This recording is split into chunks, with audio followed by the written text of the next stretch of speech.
All right, great. So hello, everyone. Welcome, and thank you so much for joining on the call. I'm really excited about the topic today.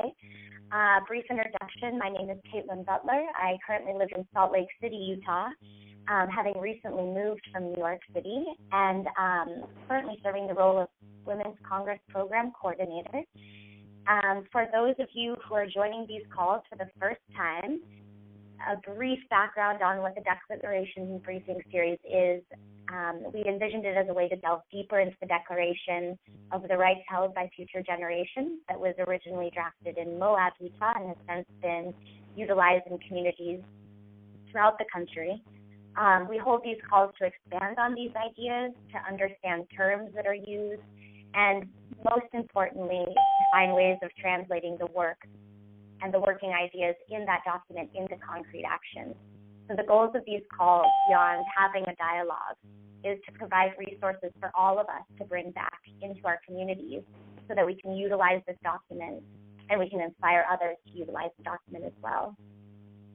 Today we have a interesting conversation on collective liberation and the interconnectedness in the climate justice movement and solidarity with frontline marginalized communities. Here with us today to lead that discussion is Henya Villalia. She is a member of the National Coordinating Committee of Deep Roots United Front and the former director of Peaceful Uprising. All of you should have received a fact sheet for this call. If for any reason you've misplaced it or would like to access it again, that document, as well as the audio recording and a list of additional references, will be made available on our Women's Congress Declaration blog, which you can visit at celebratewcffg.wordpress.com. I'm also going to ask everyone to mute their lines while Henya leads the first 25 minutes of the discussion. So if everyone would please press pound 6. Ooh, that's a tongue twister. Star 6, I think. Star 6. Is it star 6? Yes. And when everyone is ready for discussion, if you have something that you would like to add, you can press star 6 again to unmute. And with that, I will hand it over to Henya. Great. Thank you so much, Caitlin. And thank you, everybody, for being on the call. I know you're all muted, so you won't be responding to me, but I trust that you're still there and listening. So, like Caitlin said, my name is Henya. I'm actually in the process of reclaiming my name. I am a migrant from France. I'm French-Algerian, and when I moved to the States, I adopted the name Henya because there's an H in my name, and that's how Americans said it, and I realized that part of reclaiming my identity and standing in my power is reclaiming my name. So my name is Henya. As Caitlin mentioned, I'm the former director of Peaceful Uprising. It's only important for me to say that now because we've just recently gone through a transition where we're moving beyond traditional nonprofit structures and having room to play and experiment in what it looks like to be a collective, to be a model where all of our decisions are based on a group rather than certain individuals, as well as looking at how we can engage with communities in a different way. We're a climate justice organization, and for those of you for whom this term is new, I'll give you what I consider to be a working definition. I think defining climate justice and really honoring and integrating it into our work is a lifelong struggle. But essentially, climate justice focuses at the intersection of environmental degradation and the racial, social, and economic inequities that it perpetuates. It includes a focus on the root causes of climate change and making the systemic changes that are therefore required. It also includes a commitment to address the disproportionate burden of the climate crisis on the poor and the marginalized communities, as well as a demand for participatory democracy and changing these systems, which really requires dismantling the fossil fuel corporate power structure, and a commitment to reparation, which also translates to a fair distribution of the world's wealth. So essentially, climate justice takes environmental justice deeper in that we're not just looking to reduce CO2 emissions and create a greener version of what we have now, but we're actually taking an anti-capitalist stance, and we're taking a stance of a shift in paradigm, a shift in our economic structures and how we organize ourselves. I also work with a group called Deep Roots United Front, which is a very new collective, and it's a group that is comprised of all organizers of color, and our approach is two-pronged. Part of it is doing solidarity work to communities that are on the front lines of the struggle, whether that be women, LGBTQ folk, communities of color, low-income communities, indigenous nations. And so part of the work is to stand in solidarity with them, to help elevate their voices, because as you all know, most of the voices that are heard loud and clear in the mainstream stories are often void of their stories. We also work a lot with migrants and documented folks.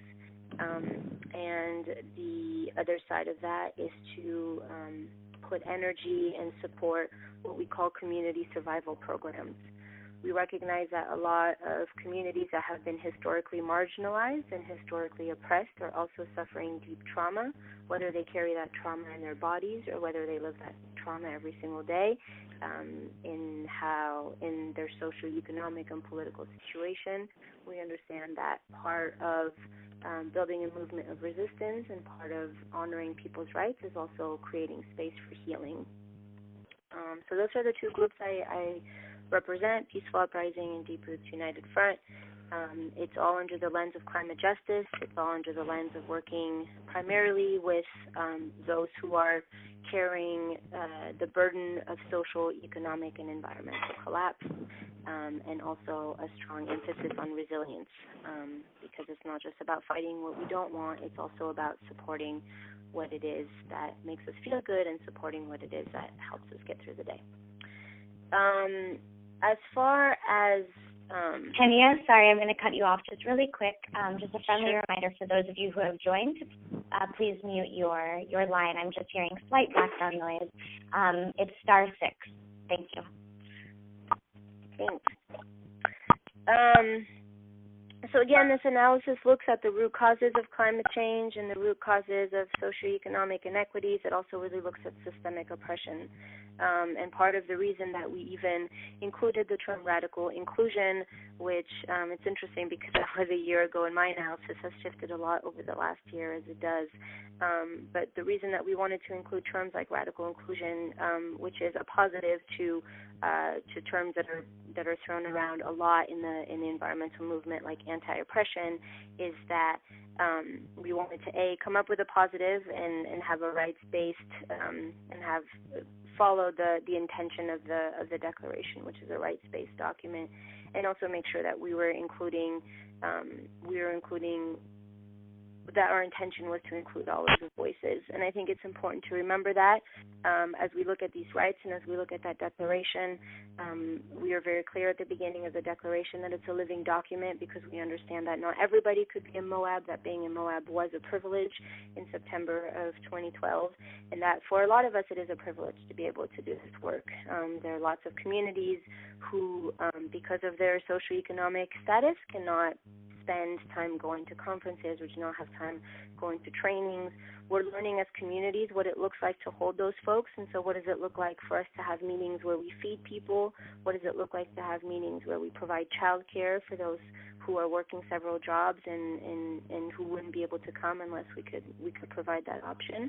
And so what a lot of the work and a lot of the intention behind just that term, radical inclusion, was also that we're aware that some folks weren't there, and that we want to continue to do this work in a way and continue this dialogue in a way that creates space for those marginalized voices to be heard, because too often they're not.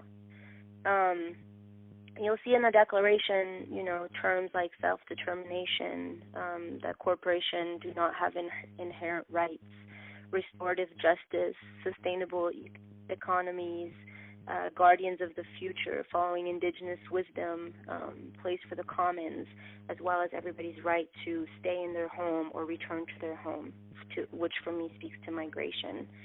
And these are the things that for me really relate to the work that I do when I talk about climate justice and also when I talk about collective liberation. Recently I wrote a piece for Ultranet, and the reason I want to bring it up is in that piece I question how much the nonprofit industrial complex, which is what I mean by that is essentially we now have an industry of nonprofits which has really professionalized creating change in the world, and which historically the folks working in those nonprofits tend to be white, tend to be middle class, and tend to be college educated, which means that a lot of the voices of the marginalized, of the people who are sitting in detention centers waiting to be deported, of the people who've been in and out of the prison system, of people who are living on native reservations, of people who are living in the far Rockaways of New York City who were hit the hardest by Hurricane Sandy, of communities of color who face police brutality every single day, that a lot of those voices aren't present when we're talking about big strategy and we're talking about big decision-making within the mainstream environmental movement. And a lot of folks over the years have done some really amazing anti-oppression work, some trainings to learn, I think, the right language and to look at our privileges, to look at our structural privileges as well as our interpersonal privileges and what responsibility to those privileges look like. And the reason I bring that up is because a lot of what the Declaration speaks to is our responsibility as guardians, our responsibility as future ancestors, our responsibility as living beings in this interconnected system. And yet, when we talk about these responsibilities and we talk about this work of what does it look like to look at structural oppression and what does it look like for somebody who does come from a middle-class background or somebody who comes from a college-educated background, what does it look like to take responsibility for that privilege? We also need to be aware that in a lot of ways, the structures that we set up for change that are supposed to be set up for deep social change are actually perpetuating some of those injustices and are perpetuating some of those systems.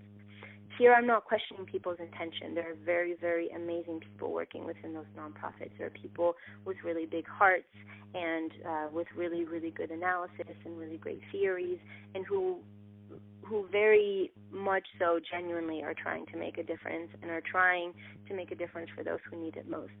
However, right now we have a situation where we have a dynamic in our movement where a lot of the folks who are working within the grassroots organizations or who are working on the front lines, who are brought into the conversation with big organizations only at the time when there's an opportunity for a photo or when there's an opportunity for a media story.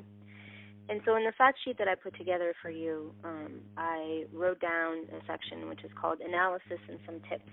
And I'm just going to read off of it and use that as maybe a jumping point for us to have a discussion. So the first step is obviously developing an analysis of climate justice, one that integrates environmental destruction in the context of existing inequities, racial, social, economic, and gender inequities, one that also recognizes systems of oppression. Many of them are overlapping. For example, an overlapping system of oppression is the use of color growing up in a low-income household with no access to higher education. Here we have systems of race, class, and education coming into play. The tip I have is to practice cross-movement building. How is it that we can see that all of these issues are connected? A lot of the work that we do here in Salt Lake City, even though we started as an environmental group and grew into a climate justice group, we do a lot of work with migrants. And so when our friends and allies are going through a deportation case, we come and we help them. And the reason that we do that is we understand that a lot of people are here in this country because of neoliberal policies, because of American neoliberal policies in South America, for example. A lot of people in this country are here because we are seeing the first waves of climate refugees, people who are leaving their homes because of the destruction of climate change.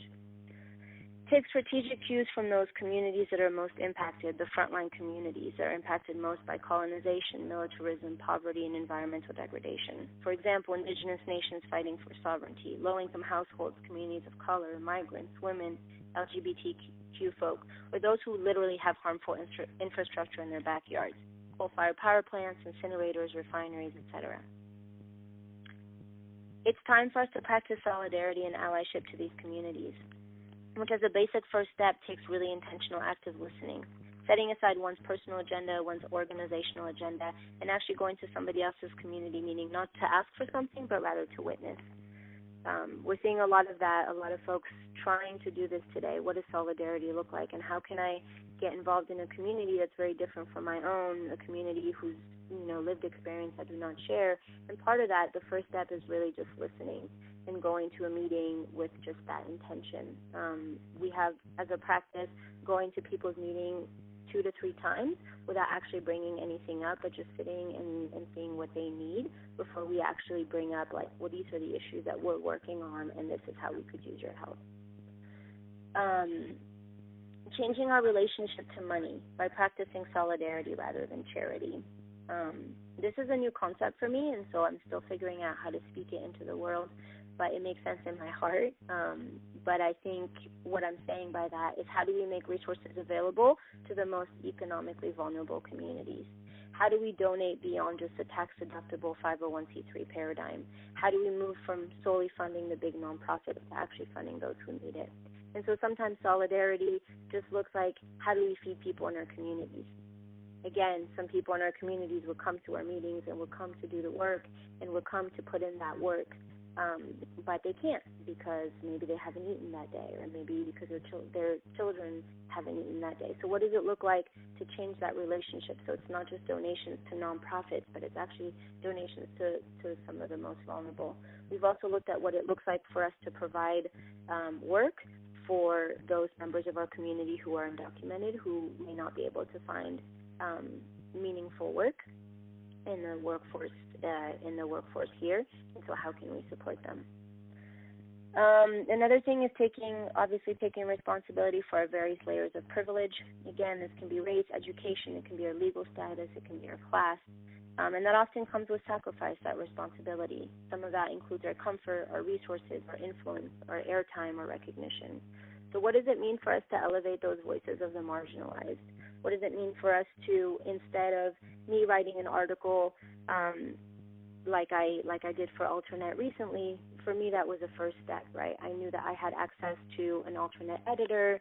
I know that I have access to knowledge about certain organizations. But the next step is, how do I help give resources and give space to those communities whose stories don't make it into the mainstream? That's one example of taking responsibility for privilege. Also, our analysis moves beyond what I call the false promises of a green economy. We can't continue to live as we do. We can't merely switch to a more sustainable system. We're still within the paradigm. Of this industrial globalized economy. So, what does it look like for us to do this work, given that we're not just pushing for a green economy, we're pushing for a paradigm shift? And as Tom Goldtooth, who I know is a good friend of Carolyn's, just said recently at the UN, he spoke at the UN conference that's happening right now in Poland. It's also about a spiritual shift.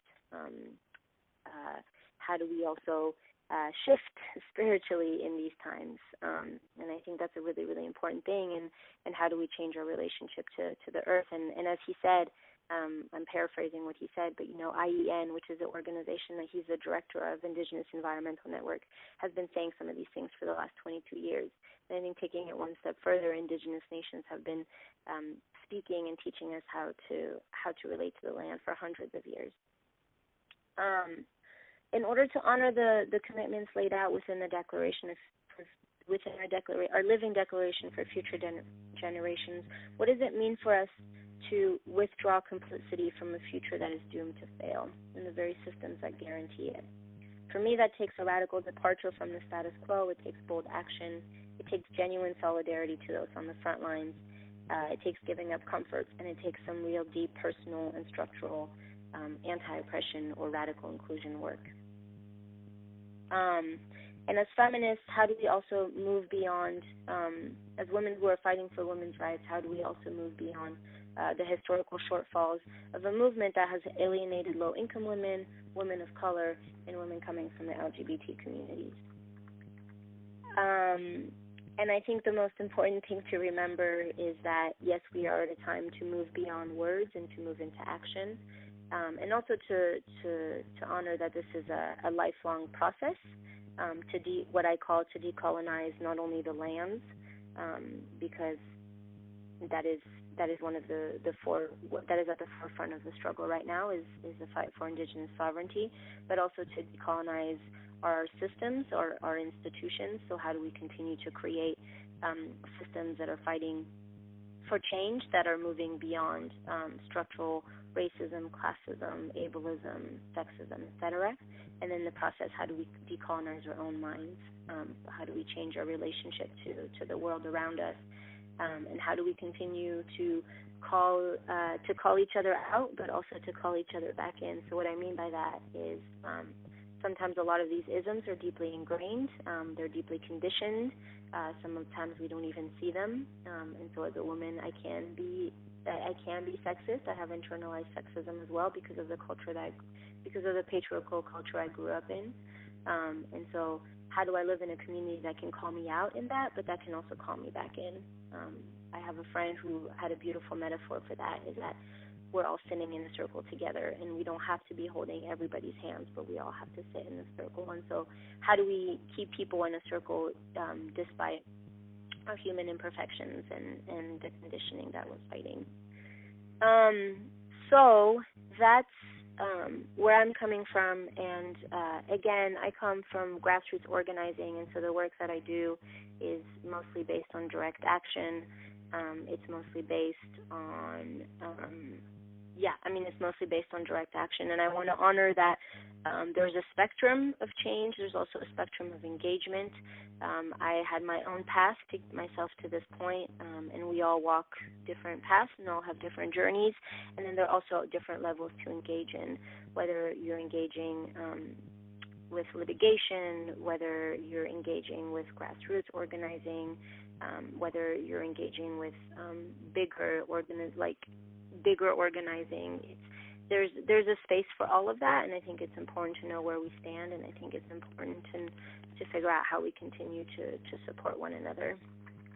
And I'm going to leave it at that for the sole reason that I think some of what I said is fairly heavy, and because I don't know everybody who's on the call, I don't know where you stand with some of this analysis, and so I'd rather leave a little bit more time for your thoughts and your questions and your wisdom. So I don't know if, Caitlin, you want to take over facilitating this part? Sure, yeah.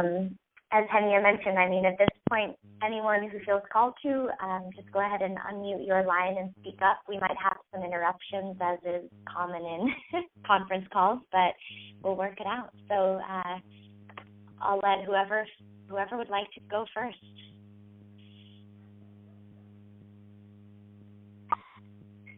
Hi, this is Molly Brown in Mount Shasta, and I'm really struck with this taking responsibility question and living in a remote community. I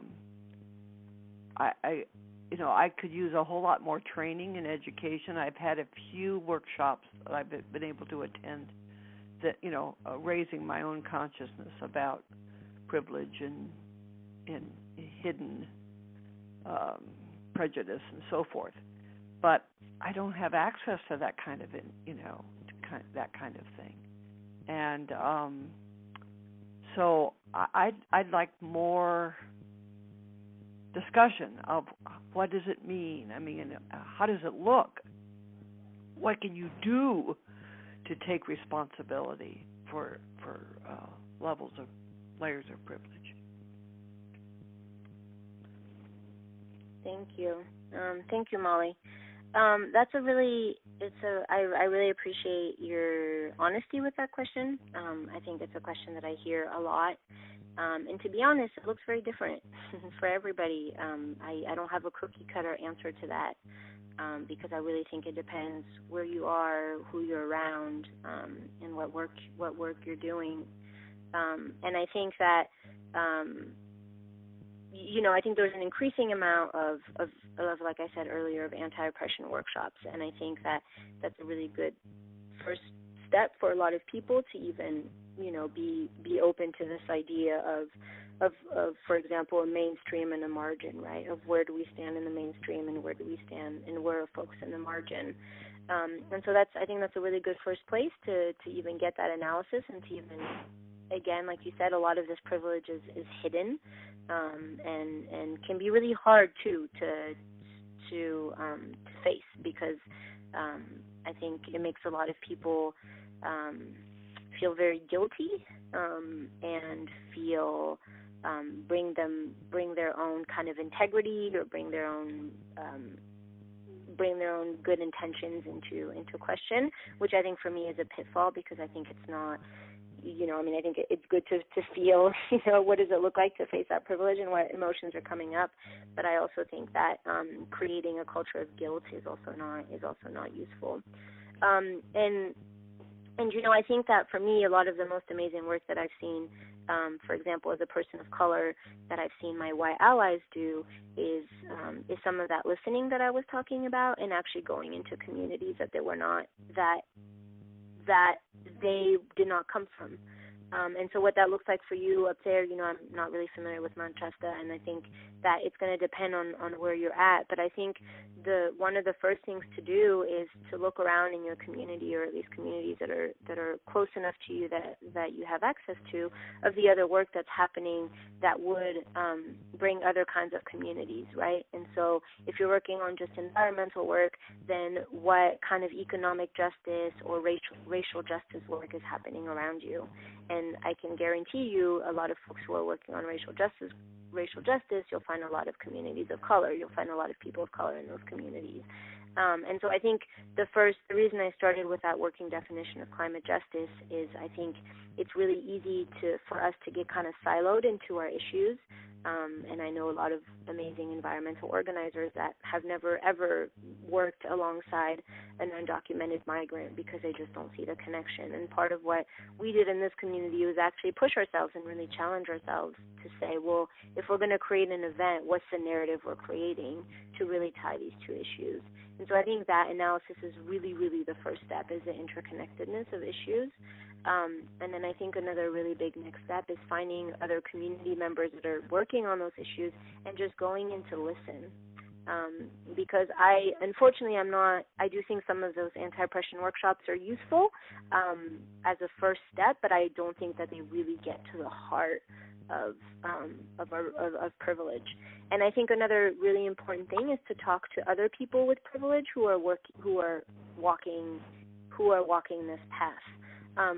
Just kind of as a maybe a red flag for y'all to note is that often I've been in spaces, for example, this last summer we did a big action camp here in Utah. We're fighting the first commercial tar sands mine in the U.S.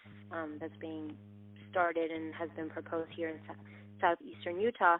And we brought a lot of different people together, and we had a lot of really interesting racial dynamics at the camp, as happens in these really, really charged spaces. And one of the things that happened was a white person who was really confronted with her privilege came up to a person of color to kind of sit through that and have that conversation. And that made that person of color really, really uncomfortable. And just for something to be noted, a lot of the times the privilege has to be looked at and worked through with other allies. So for a white person to go through what does it mean to be a white person in this country and what are all the layers of privilege that come with that, needs to be worked through with other white allies. And hopefully other white allies who are further down the road and who've done more work, but it's actually really, really painful for a brown person or a black person or an indigenous person to have to sit through a conversation of a white person facing their guilt. Mm-hmm. And it's not, and I used to not say that to people because I felt bad, because a lot of those people who were dealing with that were people I really loved and I wanted to be there for them. And then I realized that actually it brought up a lot of anger in me, and it brought up a lot of trauma for me. And so there are little things like that, and I think a lot of that is looking to people who've been doing the work, and then also going into communities that don't have as much privilege and just sitting and listening and just being there with no other agenda than just learning and hearing their experiences. But it's a really interesting question, Molly, and I'm sure you're not the one to have it. And we've been talking a lot with some friends of mine of how to help on a bigger movement level, or how we can help foster that conversation of really doing deep solidarity work, and not just what I consider to be sometimes very superficial anti-oppression work. So I will hopefully have more and more of an answer to that question as time goes on. Thank you. Yes, thank you. Hi, this is Jill. I just wanted to add, I picked up that you're feeling isolated and don't have access to very much training, Molly. And a group called the Hero Hatchery is doing some online training that maybe you could take advantage of. I don't know if you could hear that. Yes, I heard that. Hero Hatchery. Yeah. I like the name. Yeah. Okay, I'll check it out. Thanks. It's a fairly new group. It's still trying to figure out its own analysis, and so I'm excited to see where it goes over the next year. And I think there are other groups who've done this work for a really long time too, who have a lot of resources, and I'm happy to maybe after this call look up some of those groups and send them to Caitlin, and then Caitlin can send them to the rest of the group as a follow-up of folks who have been doing this kind of anti-oppression work for a really long time. And I have to be really honest with you. I don't know where I would add that to my already extremely activist life. But I'll see what I can do. And we all are busy, but I mean, I'm busy doing, work for the Great Turning, and so it's hard to see where I could fit that in. But I will certainly, the online thing is really attractive because it's something I could do on my own, when I can fit it in. And I do have a significant Black community living nearby, Weed, California, which is about 12 miles north of me, has a very large Black community that were people that came and worked on the railroad when the railroad was more active here. So, and the descendants of those people. So I would have to do some digging to find out what kind of meetings are taking place that I could go and attend. Yeah. So. And I think to add to that, Molly, I mean, I definitely hear the full plates, right? And I think that's always, I mean, I hear that from everybody who's doing this kind of work. What for me, my answer to that is how do we frame success? And what does success look like? And so even though this is a long battle and there's a lot of urgency to what we do, I think because of that, it asks us to take time with certain things. And I think the certain things that for me are very important is how we prioritize that kind of work of inclusion and bringing different voices to the table, and how we do our outreach. And so some outreach, especially outreach that hasn't happened yet, what does that take? And so if it means, taking an extra month to put an event together because during that month we want to go speak to a community, maybe a Latino community that we've never spoken to before, and it's going to take building trust before they're actually even remotely interested in what we're doing. And so I think that it makes us slow down on certain things, but for me it's all about what does success look like? Who do we want at the table, and who do we want to be impacting, and at what level do we want to be moving things? Because again, I think there's a difference between just a greener version of what we have now and a very radical foundational shift to new ways of being. So just to throw that in there too. Thank you. Mm-hmm. This is Ann from Minneapolis, one of the organizers of the next Congress. And these are really wonderful themes for us because we, as an organizing group right now, are talking a lot about the radical inclusion language, struggling with if we aren't currently as radically inclusive as we'd like to be, is that language we can still use, even though it may be more aspirational than actual at the moment. And then this whole idea of allies. And so one of the women on our team, who is a woman of color, suggested that we talk to people in, groups in the community who are known as good allies and really learn from them about what it means to be a good ally. And then to perhaps unpack that concept in some of the workshops and, parts of the gathering that we will be doing a year from now. So it'd be great. We don't need to do it today, but I'd love to hear from you, Henny, but also from others on the call, if unpacking what does it mean? What does it look like to have radical inclusion, knowing that, as you say, this is a lifetime of work? And second, would it be interesting to really think more deeply about what it means to be good allies? That's a great. Thank you for saying. Thank you. That's great. I really like that you're looking to groups who already know how to do this, because I think that's part of it, right? And again, so people have been thinking about this for a really long time and have developed some really amazing frameworks and really amazing workshops. I think also one of the things to think through, which you may already be thinking about, is what does it look like to bring certain voices to your space, and what does it look like to create a safe space for those people to come into in a way that they don't just feel tokenized, because that happens a lot where, we're going to need a few, indigenous people, we're going to need a few people of color, we're going to need a few low-income people, and the way that they're brought in often feels like, I'm just here because I'm brown or I'm poor or I'm native, and that can be a huge turnoff. And also the other thing, so how do you do that? And I'd be happy to have a deeper conversation, a much longer conversation about that. But also your scholarship process. How are you making this space available to folks who can't afford to be there? And so what that really looks like, and what it looks like to raise the kind of funds and really prioritize the kind of funding to bring marginalized community members. And because for some of them, it's just getting there that's difficult, but for some of them it's taking the day off, and so all of a sudden there's, less money coming in. For some of them it's what do we do with our kids? And so I think some of the most powerful, and I've had this lesson over the last few months because I don't have children, and so I don't often think about that, but what it also means to provide childcare is actually really, really important.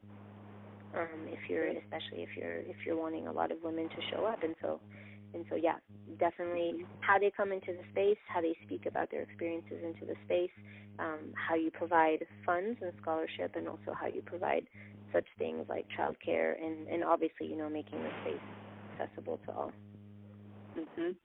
And we are in deep conversation with a local environmental justice group here, so that's been exciting to see how to really integrate it from the very beginning. Great.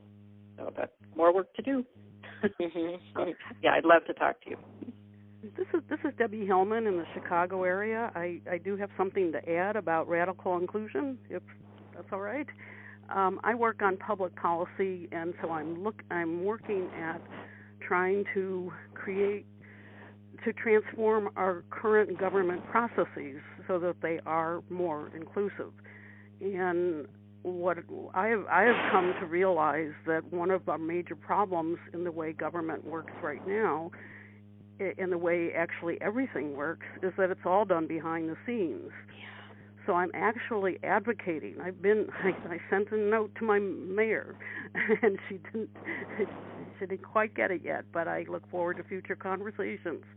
And the point is that government processes should be changed. I mean, we should write a law that no private conversations about public anything. So in other words, when a developer comes to a community and has a great proposal, and they don't want to share the numbers, and they don't want to share what their profits, or they don't want to share their brilliant new idea, I don't think it's the government's responsibility to protect them. The government's responsibility is to protect all of us. And so having those conversations in public, requiring the developer to say everything that needs to be said right in a public meeting, and then with the court reporter there. Of course. Yes, good point. So, I mean, when you think about how much business, government and commercial entities, how much is done in private conversations, I think this could radically change. And it's not about the Open Meetings Act, which are very limited in their scope. This is really open. And actually it would save every government official a lot of time, because at least half of their time is currently spent in private meetings. So I don't know if I'm articulating it well, but I need to, get more of an elevator speech. But that's what I would be advocating, and that would be a step towards radical inclusion. And Debbie, thank you for that. Thank you for sharing that. And how do you see that in the context of what we're talking about with specifically communities that are usually really pushed out of these or that are usually completely alienated from these conversations? Beyond, I hear what you're saying, that there shouldn't be any private conversations, and I know Chicago is a really vibrant city, and also, from what I hear, a very corrupt city. Oh yes, but I hear. I'm actually in Evanston, which is the first suburb right outside of Chicago. We're a very urban suburb, but I grew up in Chicago, so I the time that the officials are going to save by not having to address everything individually, and I'm talking about even a resident calling his alderman up about garbage pickup or something. I'm talking about that kind of stuff too. I mean, it really is a clean out of what we know government processes to be, so that the time that the officials have freed up from cleaning all that, that the old ways, then can be put towards outreach of different kinds, which means figuring out when meeting times would work better, answering the child care question if necessary, going to those communities rather than requiring the communities to come to City Hall. So there are a lot of different. There's a lot of best. You've mentioned a number of best practices, and they're out there. They just haven't been tied into government. So, and that's just where I'm working. Does that make sense? Is that? Yeah, thank you. I think it's really amazing to hear, especially when we have kind of these more abstract conversations, just real life examples, and get stories from work that y'all are doing. And I think there's lots of there's a lot of things to engage communities that aren't usually engaged. I had a really interesting conversation recently with somebody who was talking about there's this transition movement, which if y'all haven't heard about it, it's transition towns that are really starting to kind of pop up all over the country, and it's essentially an alternate economic model, and looking at how do we kind of wean ourselves off of the current systems and the current economy, and a lot of that is trading and time banking and gardening and providing for ourselves. And I've heard the critique from folks in the transition movement of, why don't poor communities do this? It would be such a great way and it's such a great alternative. But the critique back, the response back to that is, actually we do. And a lot of low-income communities have a lot of different systems of mutual aid and support in how, carpools and exchanging things, like, you're going to fix my computer and I'm going to tutor your kid. And so that already is happening. And I think in these kinds of things, how do we make things more accessible? Well, how do we set up carpools, and how do we, set up this kind of exchange? And some of it can be childcare, but a lot of other things like that. So I've been thinking a lot recently about how to connect some of these people who are in transition town, which tend to be mostly middle and upper class folks, to the folks who are actually in the trenches, who've been doing this for decades in order to survive. Can I bring up one thing? I would like to be able to share a couple websites I have, and I don't want to talk about them now, but it would be nice. I'm sure other people have something they love that has really helped them that they've read. And if we could get some of that to you and it could go out on the web, maybe people would go, oh, yeah, that's cool. Because this is sort of going on the surface, and I would like to be able to go deeper. You can feel free to. We actually are building out, this is Caitlin Butler, to jump in. We are building out a resources page on our Declaration blog. We are in the process of creating a new website to come next year. But in the meantime, we are trying to do that, to provide resources to people. We do like to tie these sorts of things back to the Declaration, but feel free to send, you could email me, Caitlin Butler, and Henia, these resources, and we can try to weave them into some sort of public space for people. There's also always the option of providing these sorts of things on the Facebook page, which is publicly accessible, and also gets that stuff out there to people, if that's what you were meaning. I know other people have things too. Yeah, that's about, just so you know it's there. Yeah, and you absolutely. choose whether you read it or not. Please, and I'm sorry, what's your name? I'm Nancy McFadden. Oh, it's Nancy. Great, thank you, Nancy. Yeah, I would love that. I would really love that. That would be great. I have a question. Yes, go ahead. Hi, it's Molly Arthur. Can you guys hear me? Hi, Molly. How are you? So, Henia, hello, my dear. Hi. In our Northern California retreat, we came up with the idea of having convening conversations. It's just a way of describing it, where we would like to go to groups that are already established and listen to their conversation about the rights of future generations and be the witnesses to record and make sure that those voices are heard. Do you think that that is a good outreach, and what do you think is kind of fraught by it? I'm feeling hesitant myself about, the whole idea was to actually have diverse voices and to talk to groups of color, and because we didn't have them at our retreat, and we want to make sure that they're heard and included in all this work that we're doing. So give me some insight on, how do we best approach this and what might be some of the pitfalls? Yeah, that's great. I think it really depends on what your existing relationship with these communities are and who your in-person is. Right. And so how are you getting into these communities and what their relationship, their existing or non-existing relationship to the actual declaration and to this conversation. Right. So let's presume that there's no relationship with it, because I think that's pretty clear about most of what's been happening with this is a new concept. Mhm. Yeah, then I think like what I said earlier about the first step is what does it look like to even, because the first thing is building trust, right? Right. And building trust is usually not done by asking people for something. Right. And so even if what you're asking is, we want to hear your voice in this thing that we're doing, that still assumes I'm trying to get you to come do something for me.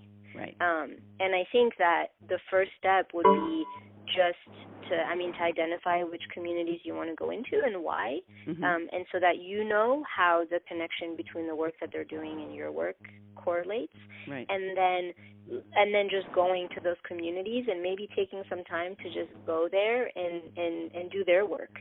And so, going to, if they have public meetings, like what is their next event and what do they need for that, and what does it look like for you and your colleagues to volunteer at their event, and through that start building those relationships. And from there, I actually think a lot of this is interesting because, again, not the cookie cutter thing, but how do we enter communities that aren't ours?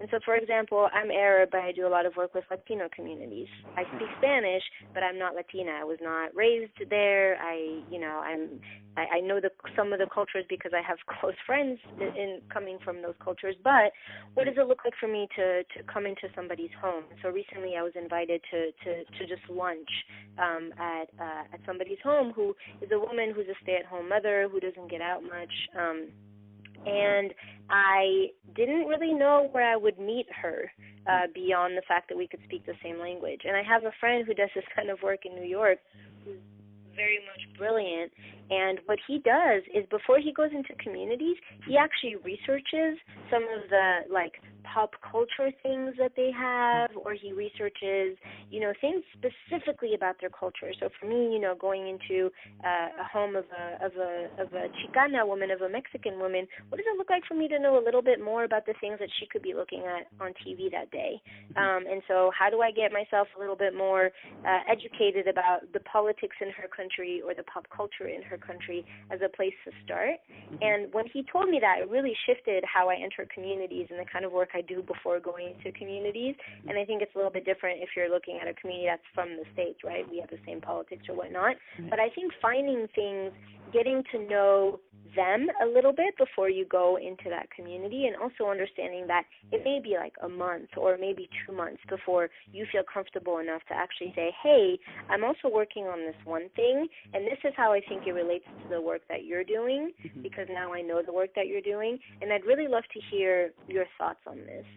And then seeing what that looks like. It might be just a living room conversation. It might be something like a fishbowl, which if y'all aren't familiar with it, it's 2 concentric circles with people on the inside talking and the people on the outside just listening. And I think that's been really powerful. But I think it's really going to depend on the relationships you build and the time you're willing to put into it. And I think really sending in people who are committed to that and who don't really, and who are going to committed to the time that it's going to take. And so, so I'm finding little different things for different communities I go into, especially when the culture is very different from my own. Hello, Enya. This is Nancy from the Twin City area in Minnesota. And I just want to commend you on your work. Your voice sounds like you're a young woman. Is that true? Yes, I'm turning 30 next month. Well, all the more kudos to you for this wonderfully important work that you're doing. I'm on the other end of the spectrum, and in terms of age, and I'm so heartened by hearing you. And it sounds like Caitlin, you also are a young person. So I think one of the other things that we don't want to overlook is excluding the voices of the elders and being sure to bring those into this sense of radical inclusion. I was at an intergenerational dialogue a couple of weeks ago with, probably 75 others. And we had to do a standing up in a circle from the youngest to the oldest, and as being one of the older people there, I realized that I felt, this was my own projection onto the crowd, but I felt of less value than the younger people. And I hadn't even known that was in me, but it really came up strongly for me. And so I just want us to be very aware of that kind of inclusion as well. And again, just congratulate you for the work that you're doing, and want to encourage you and ask you to keep doing it. Thank you. Thank you for those kind words. I really appreciate it. And thank you for bringing that up. I think that's a really, really important component, what I consider intergenerational wisdom. I think a lot of, to bring it to something tangible in our community, we have Peaceful Uprising here in Salt Lake City. It's a community that actually has a really, really beautiful diversity of age. And about 2 years into our organizing, we actually had some elders in our community bring up the fact that they didn't feel valued. and the fact that, you know, some of them had been organizing for decades and on lots of different issues and on labor, and some of them had been teaching classes in prisons when they were a professor before they retired, and there was just all of these things that surfaced, and there was a lot of pain and a lot of sadness for those of us, you know, the younger, you know, less mature folks in the room. Was a huge slap in the face, because we thought we're like, oh yeah, look at us, we're so intergenerational, we've got all these people here and all the bodies are here in this space, but they weren't heard, and we weren't taking the time to listen, and it was a really beautiful breakthrough for us, and so the last 2 years we've really shifted our intention, and we've really shifted how we have the conversations and who we look to, and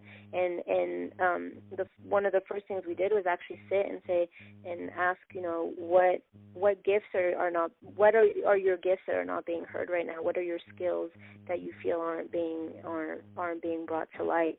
And it was a really beautiful exchange. And so yeah, I agree with you. I think intergenerational wisdom is really, really important. I mean, I think there's something about the youth and our ideals and our energy and, you know, sometimes ridiculous optimism that's important, but I also think that it's just as valuable, if for me not more valuable, to hear from folks who've been doing this for a really long time, or who've been doing a lot of other things and who have the life experience. And I actually have a lot of respect for traditions and cultures that know how to carry that. I come from a tradition where elders, you know, there's a lot of respect for elders and how we sit with them and how we don't talk unless we're asked to. That I think is often missing in these kinds of movements, especially in the professional activism, where a lot of folks who are working today are, you know, 35 and below. So thank you for saying that. I think it's really, really important and a very good reminder. Thank you. Mm-hmm. Henia, thank you so much. I'm actually going to step in again. We're about 2 minutes away from the hour, and I do want to respect our hour time limit. I encourage anyone who still has thoughts, comments, questions, to please feel free to email, add comments to the blog.